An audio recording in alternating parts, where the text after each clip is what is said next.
और मित्रों, सबसे पहले मैं क्षमा चाहता हूँ। अपने अस्वास्थ्य के कारण मैं ये नियम तोड़ रहा हूँ। मैं बीच में सभा छोड़ के कभी नहीं जाता और अंत तक विद्वानों को सुन के उनसे लाभान्वित होकर के ही मैं जाता हूँ। लेकिन निरंतर अस्वस्थता के कारण मेरे लिए 1 घंटे से ज़्यादा अब बैठ पाना मुश्किल हो गया है। 1 घंटे तक तो किसी में बात कर देते हैं, तो इसलिए क्षमा याचना करता हूँ। दूसरी क्षमा याचना ये कि 2 दिन पहले जब मैं लौटा एक सभा से, तो मुझे अपनी टेबल पर ये पुस्तक रखी दिखाई पड़ी और तब तुरंत मुझे तो याद ही था कि मुझे 28 तारीख को चलना है। तैयारी पहले ही तय रखा था, तो मैं बिना समय खोए मैंने पुस्तक पढ़ना शुरू कर दिया और रात 1 बजे तक मैं पढ़ता रहा और इसके बाद फिर सोना पड़ा, थक गया था। दूसरे दिन उठा, फिर प्रातः काल से पढ़ता रहा। मुख्तसर में ये कि मैं लगातार जब तक आने के पहले, जब तक अंतिम पृष्ठ पर पहुंच नहीं गया, मैं पुस्तक को रख नहीं सका।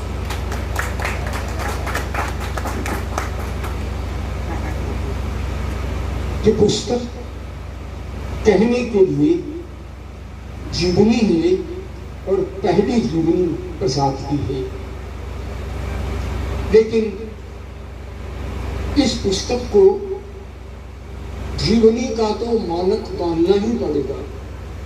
जीवनी कैसे लिखी जाए उसका निकष तो मानना ही पड़ेगा, लेकिन यह जीवनी और समीक्षा में आवाजाही है। आप जीवनी पढ़ते पढ़ते एकदम समीक्षा में ले जाए जाते हैं और वहाँ से फिर चले आते हैं, तो ये एक तरह से जीवनी है और समीक्षा है।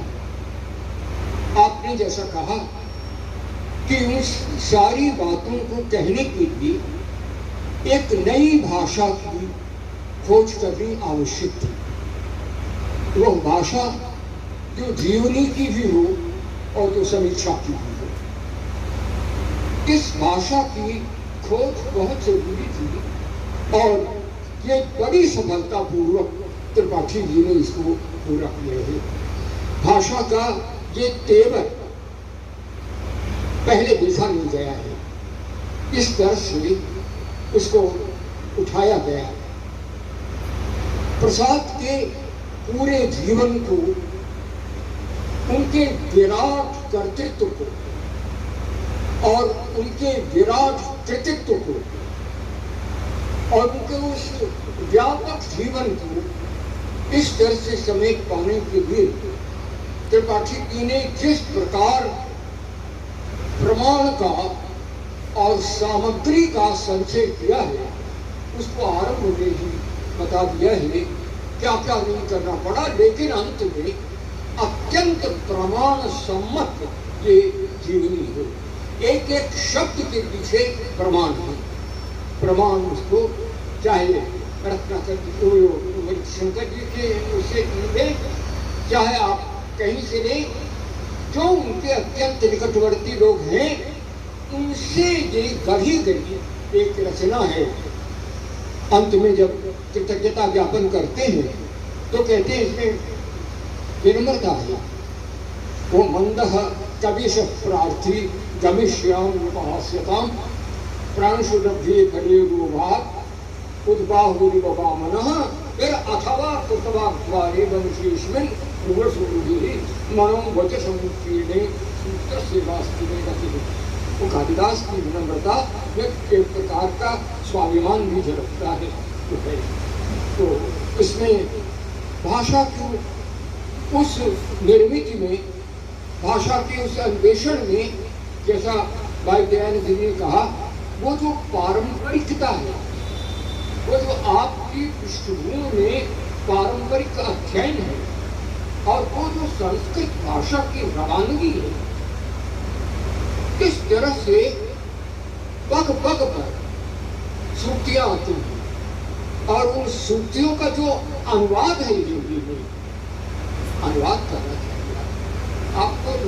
इन क्लासिक्स का अनुवाद करना चाहिए। अनुवाद करने की दुश्वारी मैं जानता हूँ, और उसी से मैंने अपना आरंभ किया जीवन। तरसा फाउंडेशन में उसको भी चाहता हूँ, और उसको भी। तो ये जो अनुवाद को की क्षमता है, भाषा के मर्म को अनुद्य और अनुवाद की भाषा दोनों की परस्पर्शिता के बिना अनुवाद को नहीं करता। तो अनुवाद में साफ मुझे दिखाई पड़ता है, और वो सारे प्रवाह को आगे ले जाती है और एक दर्शन देती है। सूक्ति जो आप रखते हैं, वो जीवनी को भी दर्शन बना के रखते हैं। प्रसाद की वांशिक पृष्ठभूमि, आनुवंशिकता, उसके द्वारा प्रसाद का अपने व्यवसाय से अविच्छिन्न रहते हुए अपनी सृजनात्मकता के उस संतुलन को साधना और उसको इस प्रामाणिक रूप से रख पाना, इसके लिए मैं जितनी बार एक बार के पढ़ने में भूलना न्याय नहीं करेगा। मैं एक ही बार अभी पढ़ पाया हूँ, मैं उसको 5 बार पढ़ने के बाद फिर कुछ लिखने की इच्छा करूँगा, क्योंकि उसमें गहराई है, और उस पर पग पग पर बनारस का वह जो बनारसीपन है, उस प्रसाद उसके प्रतीक है, और प्रसाद प्रतीक है उस पूरी की पूरी राष्ट्रीयता के, जिसके लिए वो खड़े हुए। कोई भी राष्ट्रीयता स्थानिकता के बिना हुआ नहीं करती। यदि स्थानिकता है, वो बिंदु है, तो बिंदु का विस्तार मंगल होता है। स्थानिकता का विस्तार ही वस्तुतः राष्ट्रीयता है, राष्ट्रीयता का विस्तार वैश्विकता है। ये भारतीय बिंदु और चक्र, बिंदु और मंडल की अवधारणा ही इस बात को व्यक्त करती है।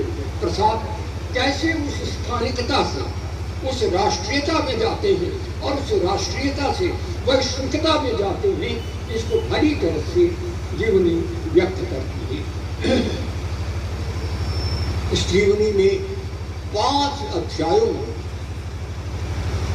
जिस काव्यात्मक रूप से, जैसा आपने कहा है, जो शीर्षक है वही उस पूरी की पूरे अध्याय के अंतरात्मा है, और उसको व्यक्त करता है। और फिर नीचे जो उसको कैप्शन है छोटा सा दिया है, किस प्रकार वह पूरी पृष्ठभूमि को, वंश की पृष्ठभूमि को लेते हुए 50 पृष्ठों में वो पूरी की पूरी बात आप ले आते हैं, और उसके साथ जो वो आनुवंशिक संस्कार है, उस पर उसको नीचे जैसे कि उस पर अंडरलाइन करते चले जाते हैं।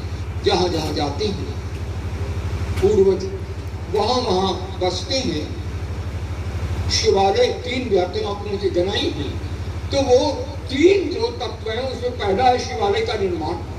वो शिवालय का निर्माण करते हैं, तो प्रसाद के उस पूरे पारिवारिक पृष्ठभूमि का सबसे बड़ा यह है कि वो अपनी उस परंपरा में गहराई तक बैठे हुए हैं। गहराई तक बैठे होने के कारण ये संकेत जब पाठक जी बार बार करते चलते हैं कि वे उस शिव मंदिर जहाँ जहाँ जाते हैं अपने साथ लेके जाते हैं, वो रहता है सारे वंश के लोग, और जितनी शाखाएं हैं उन सबका चक्र दे करके फिर प्रसाद की सृजनशीलता, प्रसाद की समीक्षा, प्रसाद का